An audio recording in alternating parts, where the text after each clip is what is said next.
Coach Rudy Garcia, d'abord, comment vous avez vécu cette rencontre, match un peu fou.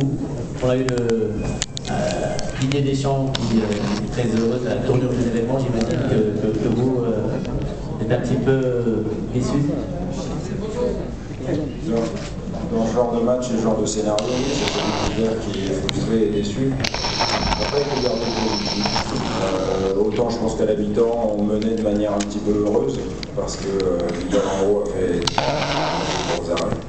Par contre, on a fait une très belle deuxième période, en tous les cas au moins jusqu'à la 80e minute. Je pense qu'on menait logiquement de 2 buts, donc ne me posez pas de questions sur autre chose que mon équipe, parce que je ne répondrai à rien d'autre. Et je pense qu'on est en partie responsable. Quand on mène 3-1 à la 80e minute, on n'a pas le droit de laisser échapper la victoire et le trophée.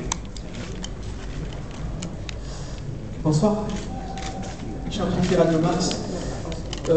Ma première question, justement, vous venez juste d'en parler à la 80e minute, il y a eu 2 changements. Eden Hazard, on connaît son apport, surtout par rapport à sa force de faire la différence. On l'a vu sur le deuxième but. Est-ce que, si c'était à refaire, vous l'aurez sorti à la 80e avec Payet? Ma deuxième question, excusez-moi. Non, c'est bon, on va faire déjà la première. C'est simple, à partir du moment où le joueur il vous demande de sortir, c'est qu'il est fatigué, et s'il y a un risque de le laisser sur le terrain, il faut l'enlever. Ça montre juste qu'on est très court en effectif, et avec l'absence de Tullio De Melo, effectivement, il n'y avait pas beaucoup de solutions sur le banc. Ludo Brognac est plutôt bien rentré puisqu'il fait 2 passes décisives, mais lui c'est un garçon d'expérience. Et puis après on avait que des jeunes, des joueurs qui manquent beaucoup d'expérience à ce niveau-là sur le banc, en tous les cas sur le plan offensif. Donc on a fait avec nos moyens du jour, mais je pense que là ne se situe pas la clé du final du match. Départ de Ramini, est-ce qu'il a pesé par rapport en défense? On va pas citer tous les joueurs qui sont partis à l'intersaison. Voilà, on a une équipe qui est en train de se mettre en place. Je pense qu'on a vu de belles choses. On a mis 3 jolis buts dans le jeu. On a fait une très belle deuxième période, on a monopolisé le ballon, on a été capable d'avoir une maîtrise collective forte et de poser des problèmes à cette équipe de Marseille. Donc c'est ça qu'il faut retenir. Ça veut dire que cette version du LOSC, elle est loin d'être prête. Voilà, on a aussi certainement souffert physiquement à la fin du match. Je crois que le 3-2 surtout remet Marseille psychologiquement dans le match. Puis après, il y a eu tellement de faits de jeu à la fin que ça devient compliqué de faire une analyse juste et logique. Donc on attendra de revoir les images pour savoir ce qui s'est vraiment passé. Mais il me semble que le public, par contre, lui, a jugé rapidement. Merci. Bonsoir, Rudy Garcia. Talal pour être radio. J'aurais aimé savoir si finalement cette défaite ne va pas donner un coup sur la tête à Lille avant la reprise de la Ligue 1.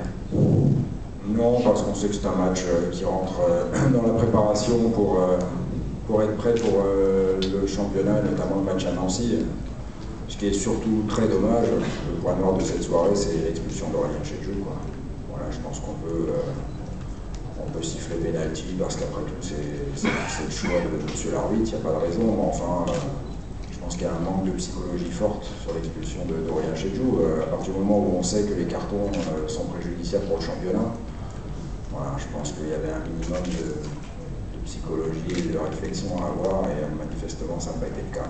Donc voilà, le point noir c'est qu'on a déjà un joueur en moins pour le championnat, comme on a déjà 1 ou 2 blessés avec Bonnard et De Melo, on se serait bien passé de ça, voilà, tout simplement. Bonsoir, M. Garcia. Est-ce que vous ne pensez pas que c'est vous-même qui a facilité la victoire des Olympiens, des Phocéens, en relevant, en faisant de changements, qui à partir de ce moment-là, vous avez créé 2 buts au surcoût?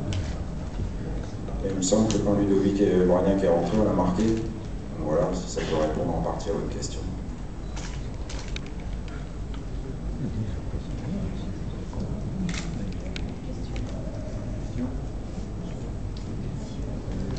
Merci, bonne soirée. Merci.